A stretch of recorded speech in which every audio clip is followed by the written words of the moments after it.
और बड़ी जानकारी इस वक्त आ रही है। रक्षा मंत्री राजनाथ सिंह संसद भवन पहुंच गए हैं और संसद भवन में अब से कुछ ही देर बाद रक्षा मंत्री राजनाथ सिंह संसद में बयान देंगे, सदन को संबोधित करेंगे, बताएंगे कि आखिर ये जो हादसा हुआ है उसके बारे में अभी तक क्या डिटेल्स उनके पास हैं।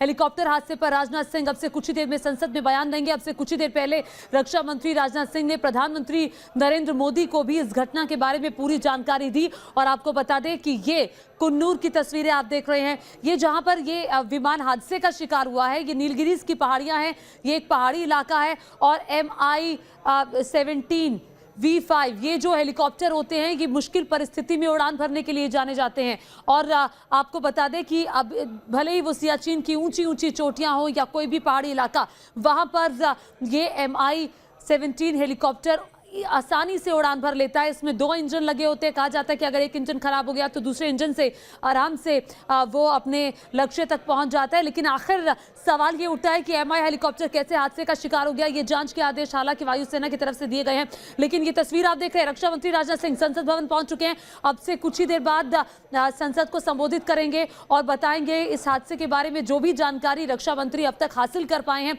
उसके बारे में सदन को जानकारी देंगे। अब से कुछ ही देर पहले रक्षा मंत्री, बता दें आपको कि जब ये विमान हादसे का शिकार हुआ, रक्षा मंत्री को जानकारी मिली, उस वक्त एक कैबिनेट की मीटिंग चल रही थी। तुरंत उस कैबिनेट मीटिंग को छोड़ करके रक्षा मंत्री बाहर निकले और सीधे जो पूरी घटना थी उसके बारे में जानकारी उन्होंने जुटाई। प्रधानमंत्री को उन्होंने बताया, प्रधानमंत्री ने सीधे रक्षा मंत्री से बात की और इस घटना के बारे में पूरी जानकारी हासिल की। अब से कुछ ही देर में रक्षा मंत्री राजनाथ सिंह का संबोधन होगा सदन को और वो संबोधन भी हम आपको दिखाएंगे। लेकिन तस्वीर जरा देख लीजिए, ये तमिलनाडु में आर्मी का हेलीकॉप्टर है जो क्रैश हुआ है। और ये जो इलाका है नीलगिरीज की पहाड़ियों का ये इलाका है जहाँ पर ये हेलीकॉप्टर क्रैश हुआ है। वजह नहीं पता, लेकिन तस्वीरों में देखकर आप अंदाजा लगा सकते हैं कि मौसम थोड़ा खराब दिखाई दे रहा है, थोड़ा सा फॉगी इस वक्त मौसम है, धुंध इस वक्त आप देख सकते हैं जहां पर यह हेलीकॉप्टर क्रैश हुआ इस इलाके में है। तो क्या मौसम बड़ी वजह रही या फिर कोई टेक्निकल फॉल्ट था इस हेलीकॉप्टर के साथ, कोई तकनीकी खराबी आ गई थी, कोई दिक्कत आ गई थी, ये देखने वाली बात होगी। राहुल डबास लगातार हमारे साथ बने हुए। राहुल, रक्षा मंत्री राजनाथ सिंह संसद पहुंच गए हैं।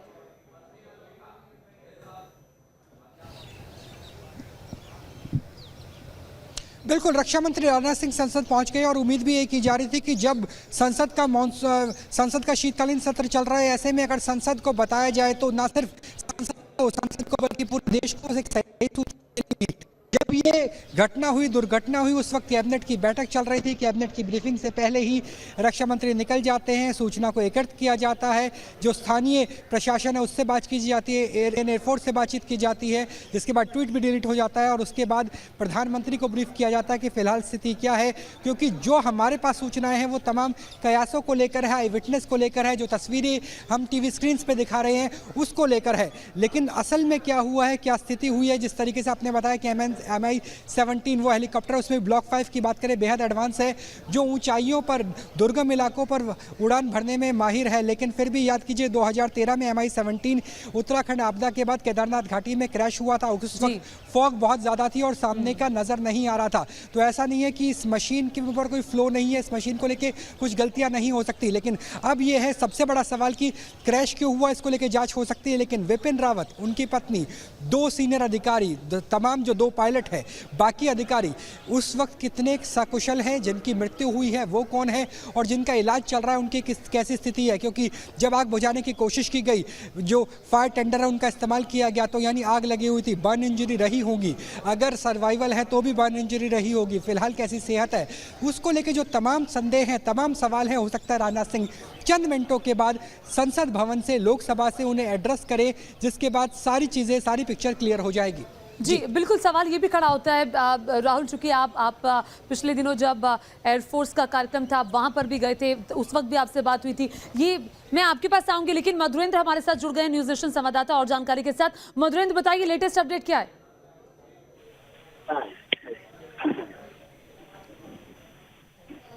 मधुरेंद्र, आवाज आ रही है? मधुरेंद्र, आवाज आ रही है?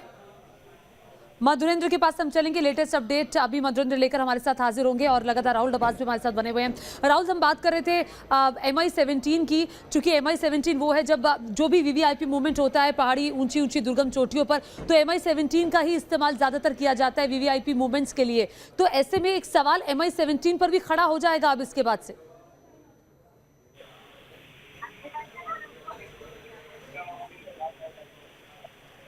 राहुल,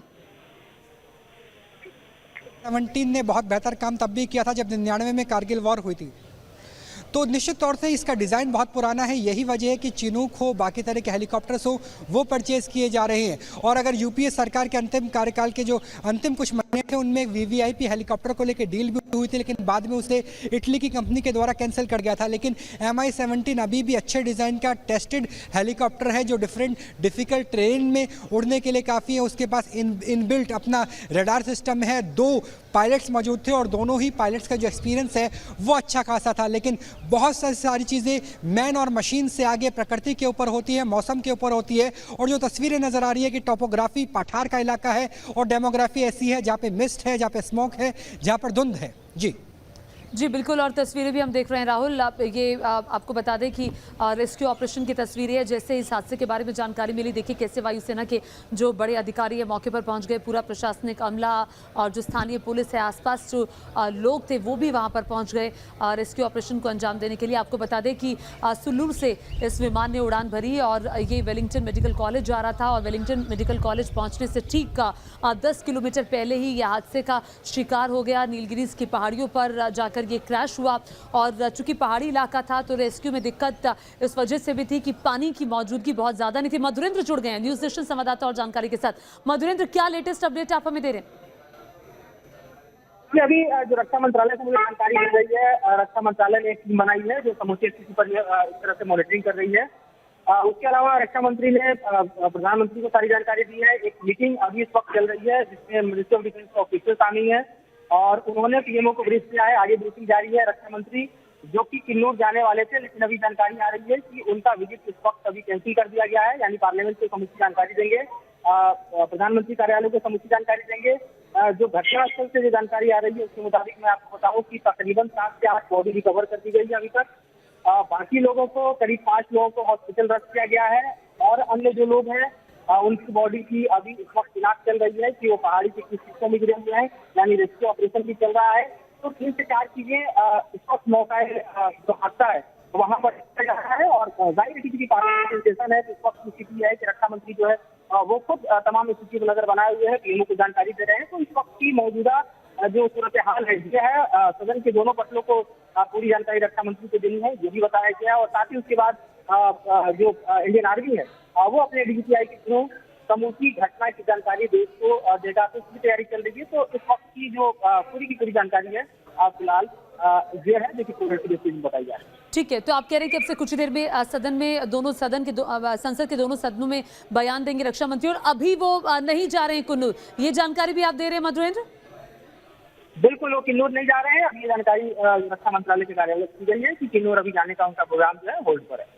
ठीक है, ये बड़ी जानकारी मधुरेंद्र कुमार हमें देते हुए कि रक्षा मंत्री राजनाथ सिंह अभी किन्नौर नहीं जा रहे हैं, अभी वो होल्ड पर है क्योंकि अभी रक्षा मंत्री राजनाथ सिंह को सदन में संबोधित करना है। संसद के दोनों सदनों में उन्हें इस घटना के बारे में जानकारी देनी है। हालांकि लगातार जब ये खबर आई, जब ये हेलीकॉप्टर दुर्घटनाग्रस्त हुआ, जैसे रक्षा मंत्री को जानकारी मिली वो कैबिनेट की एक बैठक में थे और उस बैठक को छोड़ करके वो बाहर आए। उन्होंने इस पूरे घटना के बारे में जितनी जानकारी थी वो हासिल की, प्रधानमंत्री को जानकारी दी। उसके बाद एक उन्होंने मीटिंग भी की।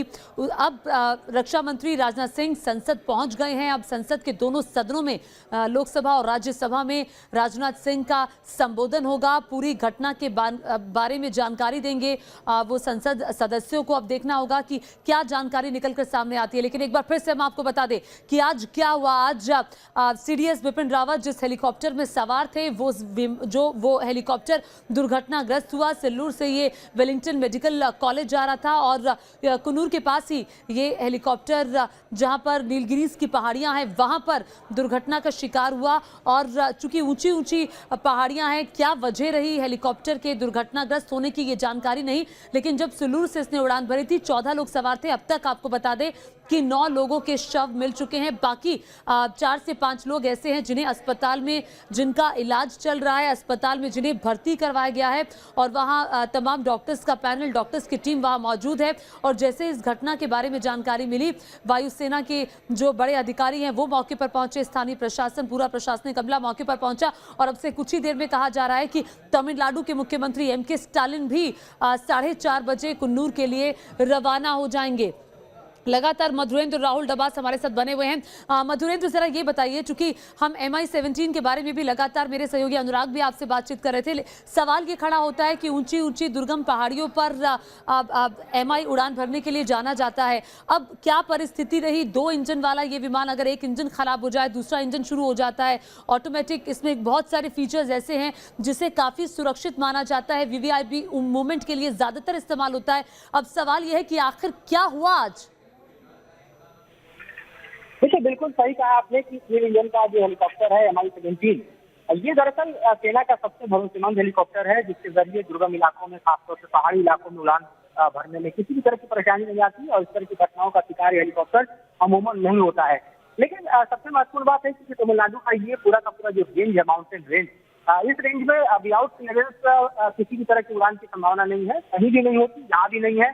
ऐसी परिस्थिति में जब 2 पहाड़ियों के बीच फॉग के कंडीशन होते हैं, खासतौर पर वेदर पैक हो जाता है और वेदर पैक होने के बाद आपको अंदाजा लगाना बेहद मुश्किल होता है कि आपका एयर रूट क्या है।